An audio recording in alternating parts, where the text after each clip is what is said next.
Hi. Oh my gosh. So this is part two. Very annoyingly, I started what was a wonderful video and workshop, and then for some reason it cut out and just dropped on me, and I have no idea why. So hopefully this one will be okay. Let me just share this again into my Facebook group, and we'll get started because we were talking about FOMO.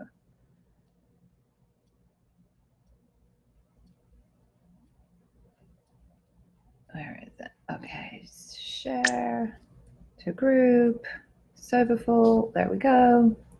Back, yes, thank you. I tell you, I hate technology. I hate it. I worry that people can't hear me. It's like, I just need an IT person to sort of be by my side at all times. Let's go live on Instagram. We're going to start again, and we're going to be starting to talk about FOMO. If God forbid it cuts out again, I'll just start it again, but hopefully that won't happen. Okay, guys, glad to see you back. Okay, so we're going to talk about FOMO. So I was just getting to the juicy bit as well. So we have been conditioned, this is through marketing, really through our peer groups, definitely through our families, to believe that alcohol is the only way to have fun. That's a big one. That's the big one. Fun, the whole thing about fun, that's been weaponized. That, like, who wants to not have fun? I mean, like, that's awful. So the alcohol's the best way to have fun, excitement, belonging, and connection, which are huge, because as human beings, we have to have belonging and connection to even survive. Fun, excitement, belonging, connection, relaxing, romance, and sex. So alcohol is in our culture, in our lives, and is presented as the best, the easiest, and the only way to get those things. So when someone thinks about stopping drinking, they're not thinking about their liver or how it will affect them when they're older, or how much money it's costing. Like, we know all this. We know it's not good for us. It's not what they're thinking, it's what they're feeling. What you feel in your gut is, you are telling me I can never go to that land. I can never have fun, excitement, belonging, connection, fun, relaxing, romance, or sex ever again. And that feels devastating.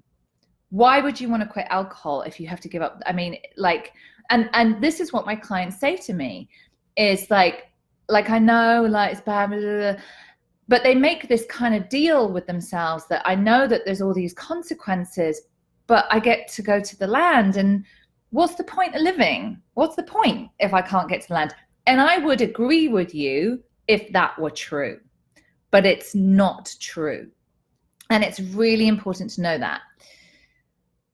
There is another land, and it is the land of fun, excitement, belonging, connection, relaxing, romance, and sex that we can get to. Here's the thing. This is what I call the great big sober secret. It's better. It's better than the land of fun, excitement, belonging, connection with alcohol. The one without alcohol is better. Now, to get to the land, you have to cross a bridge. And that's where you have to put some effort, some energy, some time, all the resources into crossing that bridge. And it doesn't always feel easy, but with the right guide or help, you can cross the bridge into this land. So I have been sober for 19 and a half years. It was my half birthday, November 2nd. 19 and a half years. If this wasn't fun, I would have been drunk 19 years ago. If there was no fun or excitement or belonging or connection or relaxing or romance or sex, I would have been drunk decades ago. Now, you may be listening to this, and intellectually you can get it. You can go, yeah, I get it. And I'm not in that land yet, but I can get that it exists. I get it. However, if you don't feel the shift in your gut, if you can't feel it, you will always have that fear of missing out, that hankering after. And again, it's not after alcohol, it's that hankering to get to the land. So that bit is really important. So how is one of the ways that we change this? Well, one of the ways that I do this with clients is to do a cost benefit analysis. And if you ever come into a program with me, it's one of the first pieces of work we usually do. And we do this forensically and in detail. So one of the things, the reason that we have this perception that alcohol brings us all of these great things, that it's something that works in our life, is because we've been conditioned to ignore the costs, or minimize the costs, or rationalize the costs as meaningless. So this is, how do we do that? This is how we do it. So I drank destructively from my first drink. I've never been able to moderate. I've never been able to drink a couple of glasses. So at 15 years old in the UK, I was in a bar, and I was really drunk. And when you have those dizzy, when everything starts going dizzy, and I knew I was going to throw up. So I sort of stumbled outside, blacked out, came to in the gutter, covered in my own vomit, with the landlord throwing a bucket of water over me. There's nothing fun about that. Nothing. It wasn't exciting. There was certainly no belonging and connection. I felt awful. It wasn't relaxing, and nobody definitely wouldn't want to kiss me after being covered in my own vomit. However, the next day, and this is back in the 80s, so it's before phones and all that kind of stuff. Over the next few days, me and my friends rebranded that as something that was funny, entertaining, fun. And my brain went, okay, blacking out, covered in vomit, lying in the gutter, being drunk equals a really good time. And my brain took that and filed it and went, when those things happen, she's having a good time. And my brain creates a shortcut. I want to have fun. I want to feel belonging and connection. What do? Oh, we do this. So that's how it happens. We all culturally, and you probably had this in your peer group, we culturally create this just minimizing and rationalizing away any cost to our drinking. But when we look at our cost really clearly, and the way that we do this is we look at how much money we've spent over a lifetime, which, let me tell you, is an eye-opener. But the money's really always usually, and it's, for most people, it's hundreds of thousands of dollars. Because it's not just the cost of on alcohol, it's all the associated costs too. It's taxis, takeout food, missed opportunities. When you add that stuff up, it's hundreds of thousands of dollars. So, but the money's insignificant. It's the other cost to my dignity, to our integrity, to our values, the cost to our relationships, to the effects it has on our kids, blah, blah, blah. So when you add all of these things up, and then you look at the event, so you look at, so Saturday night I went out, I was slurring my speech by 10 p.m. I've had some conversation I can't even remember with some guy, woke up with someone I don't know, blah, blah, blah. And then you look at the cost. All you have to do is ask yourself, am I getting a good deal here? Is this a good deal here? The answer is so resoundingly no.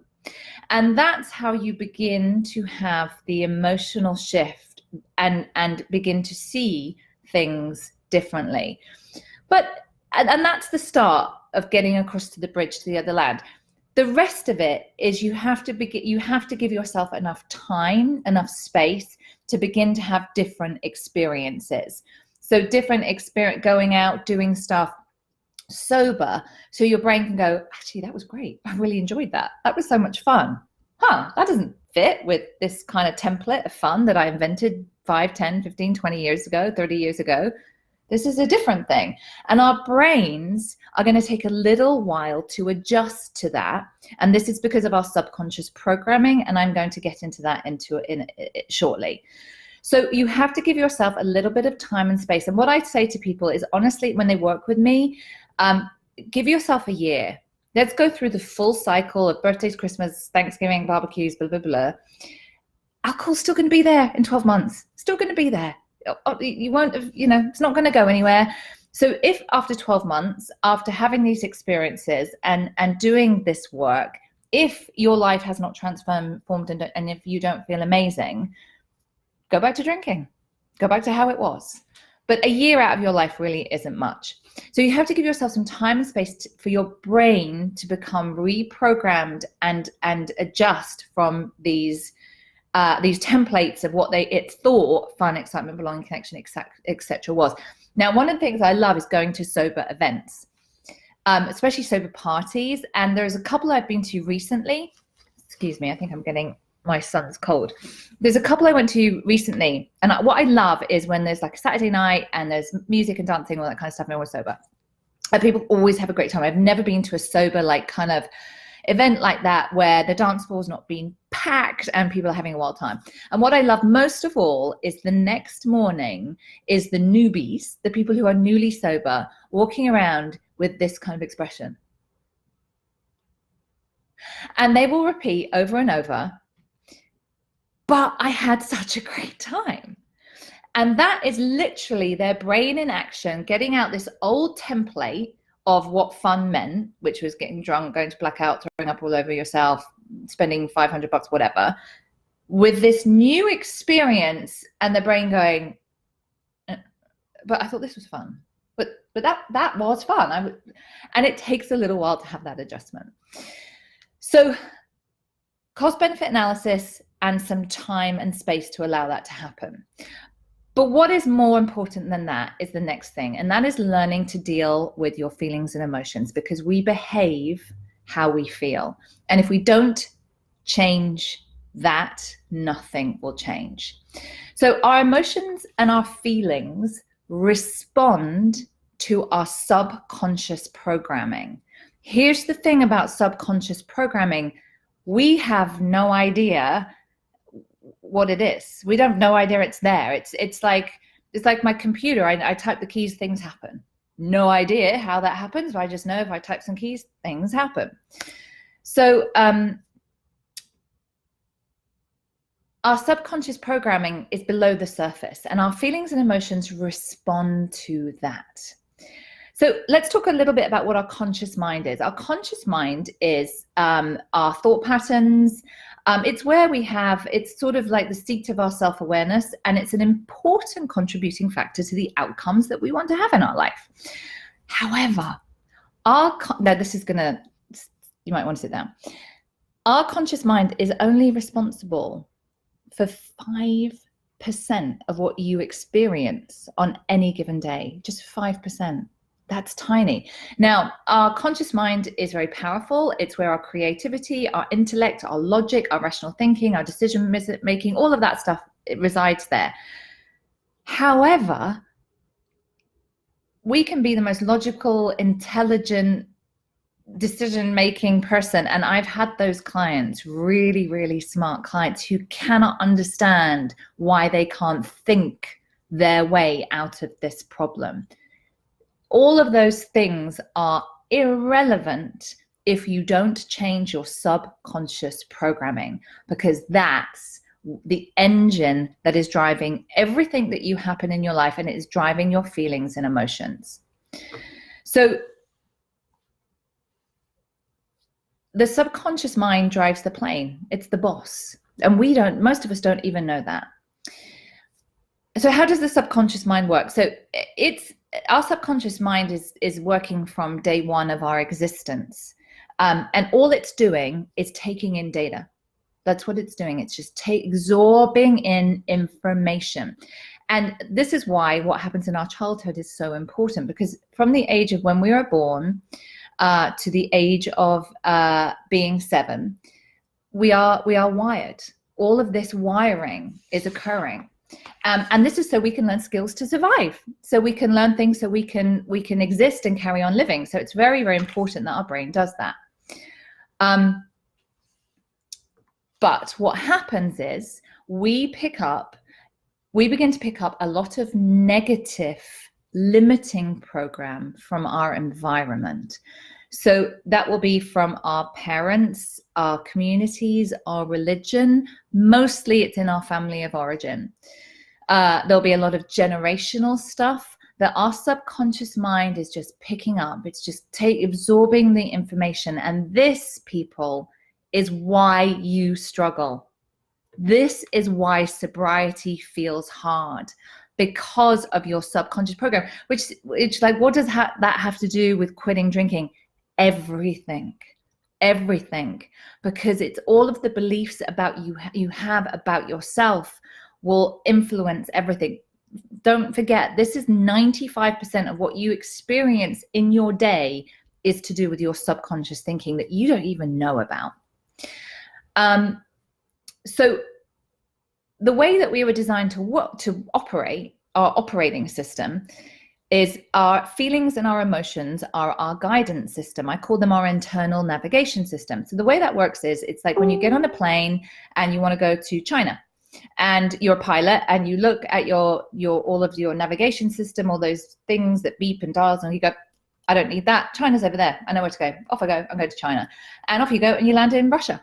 And you're like, I don't want to be in Russia. I was going to be in China. It was because you ignored your navigation system. It's the same thing with human beings. If we can't use and don't use our navigation system, which is our emotions and feelings, then we'll never end up where we want to be. However, here's the thing. For so many of us, our navigation system was faulty in the first place because of our emotions and feelings our response to our subconscious mind programming. Is everybody following me so far? George has asked, is this the same as NLP? Kinda. I am trained in NLP. But the whole thing about subconscious mind goes all the way through all psychology and psychotherapy. It underpins everything. It's not, NLP is just one method to deal with it.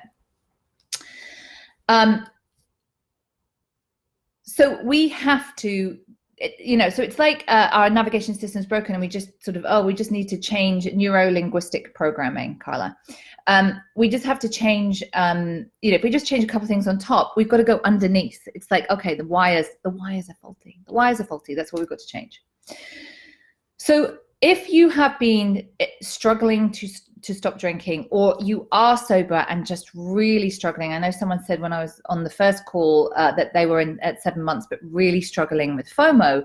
The reason for that is that you have the methods you have been using to A, get sober, and B, have an amazing sober life, because I want you to know that's what's on offer here, is an amazing sober life. The reason that you don't have those things is because your methods have been incomplete. Now, things like maybe I hear a lot of people talk about sobriety toolboxes, and I don't care for that word, but people say, I listen to podcasts, I've got all these books, I'm on this online group, I'm exercising, I'm seeing a therapist. All of those things are good. But the problem is that they're not working, is they are incomplete. You don't have a system and a method to deal with the subconscious programming. You need to have a system. Unless you have that, you are just working against yourself. So it's kind of like, those things are not bad or wrong. They're just incomplete. It's like putting icing on a cake and the cake is just air. Your cake needs to be solid and dense first, and then all of that other stuff will really, really work. So the goal of doing this work is to create deep and permanent and long-lasting transformation. To create that transformation, we have to have inspiration, motivation, and commitment to do uncomfortable work, because growth and change are uncomfortable and they hurt. Now, here's what's difficult for people like us. We have conditioned ourselves to not feel anything uncomfortable or painful, because we have learned that alcohol will take that away. So we use alcohol to just, it's $5. I don't have to feel this difficult, uncomfortable thing. I can just wave my magic alcohol wand and I won't have to feel it. And it's going to be there the next day when I wake up. But to get rid of it in this instant, we have conditioned ourselves, and our brain looks for the quickest, shortest way to get out of pain. That's why we have conditioned ourselves to use alcohol. However, we don't want to carry on living like that. We want to be free of alcohol forever. So we have to engage in change and growth. And that is going to be uncomfortable, and it is going to be we're going to experience some discomfort. If you are resistant to never being uncomfortable, you will never grow out of where you currently are. And I just want you to think about that. If you are, because I don't want to be uncomfortable. Who wants to be uncomfortable? I'll tell you why I want to be uncomfortable. I want to be uncomfortable because I know when I'm in a process of growing and changing, what's on the other side of that is always freaking amazing. And I want that. So I'm more than totally prepared to put up with a bit of discomfort as I go through that change. So I'll say that one more time. If you are resistant to never just feeling a bit uncomfortable, you are never going to grow beyond where you are right now. And that would be tragic because we are designed to grow. We have to grow. It's the universal law of life. So we need to have a system or a program to be able to facilitate and continue this subconscious mindset shift so we feel differently, so we experience the world differently. When all of that happens, that's how we become free of alcohol forever. And it's much easier than it doesn't have to be complicated. So just having some information is not enough. Otherwise we could just buy a few self-help books and listen to a couple of podcasts and then we'd all be done. And this is often the mistakes that people make, and then they wonder why they're struggling, why things aren't better. You can't do sobriety work just squeezing it in here and there. What happens is people generally do some work on themselves, on their sobriety, when the crap hits the fan, or they're in crisis. And, that will help and things will change. But you know what really, really makes the magic? It's the work that you do consistently. That work is the work that really creates the long-term change. So if you think of all the limiting beliefs that you have about yourself, about money, success, power, your physical appearance, about sobriety, all of that kind of stuff. You are taking all of this backpack full of limiting beliefs that you don't know you have into your efforts into getting sober.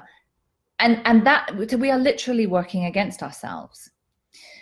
So I had two really big limiting beliefs that I didn't know I had. And those were formed in my childhood, that I'm not good enough. And it's really interesting. My mum just visited me from the UK, and I was observing how she spoke to my kids and some of the stuff she said to me. And I was really like, wow, I was programmed. Two of the things that my mum used to say to me all the time was, if she didn't understand my behavior, she did it with my sons, they're two little boys. If she didn't understand the behavior, she would say, what's wrong with them? What's wrong with them? Why are they doing that? She used to say that to me a lot as a child. And my subconscious mind went, there must be something wrong with you. The biggest feeling I had in my life as an adult was there's just something wrong with me. I was programmed. The other thing she used to do is, like when I made messes or mistakes, she was always like if she gave me something, she would go on and on about me not messing up, not making mistakes. And she would say things like, because I know what you're like. And my subconscious mind heard, she knows what I'm like because I always mess up and make mistakes. Bingo, that's how I was programmed. It took me decades to unprogram myself. But that, and again, I just want to say my mum loves me very much and she did the best she could. This was generational. It came down from her experience. She wasn't given the tools to change. I have been given the tools to change. But you probably had similar things happen to you. So this resulted in me creating this subconscious belief that I wasn't good enough. And if I wasn't good enough, then I wasn't going to be loved. And those two things are devastating. And what happens was those created feelings and emotions of fear, anxiety, all of the negative feelings. And then I would act on those feelings to try and fix them. Do you see how that works? And I discovered that alcohol at 14, 15 years old. Do you know what alcohol did? Fixed them. Does everyone see how that works? So that's why we have to go down into this deeper stuff. Our subconscious mind is created in our childhood. It's mostly our parents. And again, most of us, some of us didn't, but most of us had parents that really, really loved us. And but they had their own issues and their own stuff, and they took that into their parenting and the programming they gave us. So up until about 7, we're taking in all of this information, and then these limiting beliefs form, and then they are just solidified by repetition. They're just by repeating it, by repeating the same thinking.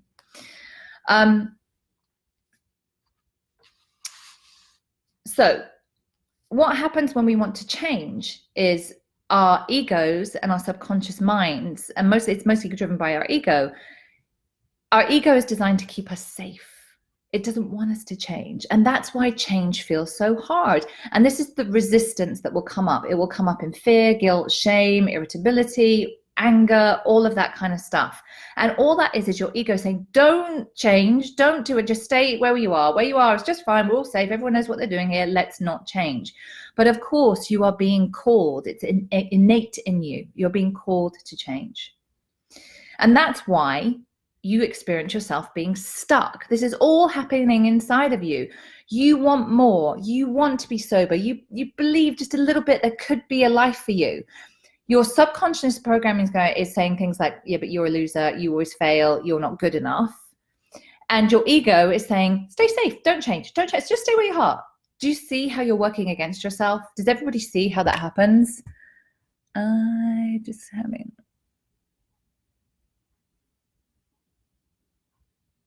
Okay, so I'm just, looking at comments on Instagram. Okay, so resistance will come up, we'll feel all those feelings, and what happens is we don't change. We just stay exactly where we are. But we can change it when we know how, when we have the method, when we have the program. We have to find our limiting beliefs. And I have a whole method that I teach my clients. It's really easy to discover them. It's not hard. We then take them and we change them into empowering beliefs. And I have a whole method that I teach my clients to do that.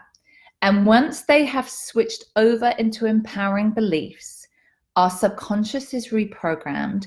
We feel different. We then act different. And what we get completely changes. It's really as simple as that. It's a domino effect. These different things have to happen for us to not just be sober, for it to be easy to be sober, but to have this really expansive, incredible life. We have to find the subconscious programming, change the subconscious programming. We will then feel different. We will then act different. We will think different, and our experience of life will completely alter. And that's been my experience and the experience of the clients that I work with. I'm not lucky. I didn't show up like this. I didn't just figure it out one day. I got help. Sorry, someone just tried to put me on my phone there. I got help, and that's how everything began to change. I had to put at least a decent percent of the time, energy, and money that I put into my drinking, into changing everything inside of me so I could get sober and stay sober. And I just want to say as an aside, this is not an uncommon experience, and this is the experience I had. I got sober, and it was hard, and then it was easy, and then it was okay. And at about 2 years, I hit an emotional rock bottom where I was sober and I didn't want to drink, but I was suicidal. And that was because I hadn't changed the subconscious programming. And I was forced by that pain to change that subconscious programming. When I did that, everything changed. So if you're sober and you're struggling, that's why. So guess what? We only have about 45 days left of this decade. This decade is going to end on December 31st. How's this decade been for you? How do you want the next decade to be? What would happen if you don't change? What will it be like 6 months, a year, 5 years, the next decade, if you don't change this subconscious programming and get sober and stay sober? What will your health be like? What will your job, your family be like? I just want to say about health, what's great about alcohol is as soon as you get sober, the liver will start rejuvenating itself. Your body will start immediately. It doesn't matter how old you are. If you make that change and get sober, whatever age, everything health-wise is going to get better, but you have to stop drinking. We can't put that poison inside ourselves. So what could next year be like? Where could you be in 10 years if you are sober and you have changed that subconscious programming so your experience is different? Where would you put your energy? What would you do if you weren't frightened, if you weren't limited? When I got sober, I just wanted to be sober. I didn't even want to be happy. I just wanted to be safe, and I wanted to have freedom in my mind. I just didn't want to be, it wasn't just so much alcohol, which did take up a lot of space. It was all of my insecurities and my fear and all of that kind of stuff. So to get free of alcohol forever, we have to get free of the fear and the resentments and the anger and all of that kind of stuff that just clogs up our thinking. We are not free if our thinking is not free. And that's how we get free of alcohol forever. Because remember, when we get uncomfortable and we're in pain, our brain will look for the shortest way to change how we feel. And if we still believe it's alcohol, eventually that's where we will go to. So where do you want to put your energy? If you want to make those changes, and if you want the next decade to be different, then you need a solid foundation. You need a system, you need a program, and you need a foundation. Without that, your house will not stand. So for those of you, and this is not everybody who's going to watch this, and I hope you got some value and all of that kind of stuff, and that's wonderful, I wish you well. But for those of you who are saying, yes, I am ready, I don't have the program and I want the program, give me the program, then I want to invite you into the Foundations of Sobriety program that I run with Chip Summers. It's a program that we do together. If you've listened to the podcast, you've probably got to know us a little bit. We are going to start just before Thanksgiving, and this was deliberate, that we are going to work all the way through the holidays, because the holidays can be such a difficult time, with drinking, but you know what it's more with? People and events and all of that kind of stuff. So the support will run right through the holiday period. It is a small coaching group and it's less than 10 people. So this is not for everybody. We are only looking for the people who are ready to take responsibility to make that change happen. And if that's you, I would invite you to apply to the program by clicking the link. It's in my Instagram bio or it's in the description here. In the Foundations program, when you enroll, you will do a 90-minute personal intensive with either Chip or I. And in that session, we will identify that key programming from your childhood. We will begin to pull that out and identify that's the stuff that needs to change. We will then give you a roadmap of how to make those changes. Then we will have weekly group calls and we will teach you all of these different methods that we have to begin to make those changes. And you're going to go away and practice them, and you're going to come back and tell us what was hard, what was difficult, where you need help, all of that kind of stuff. And over the 3 months, if you show up, you will experience a transformation. I'm going to say that we only run this program maybe a couple of times a year. Our last program was over the summer, and those people are still meeting. They formed such a tight connection. They are still meeting without us. This is the work that really makes the difference, because all the other stuff you're doing, again, it's great, but it's incomplete if you don't do this inner, deeper work. That's how you get free of alcohol forever. So if you would like to apply, please click on the link and get in my calendar. But this is not everybody. This is only if you are ready to push yourself out of your comfort zone, make the commitment and investment in yourself to do this work. That's the only way you're going to get results. If that's you, get in my calendar as soon as possible, because we're filling up really quickly. Otherwise, I will see you soon. We will be back tomorrow. Chip and I will be doing a workshop on how to get free of the past. Chip is going to share a lot because he was a parent who drank through the first, I think, 8 years of his daughter's life. He'll be talking about that. And if that's something that appeals to you, I think you're going to get a lot out of that. And you can always hear us every week on the Soberful podcast. And I look forward to speaking to some of you about coming into the program very soon. Bye-bye.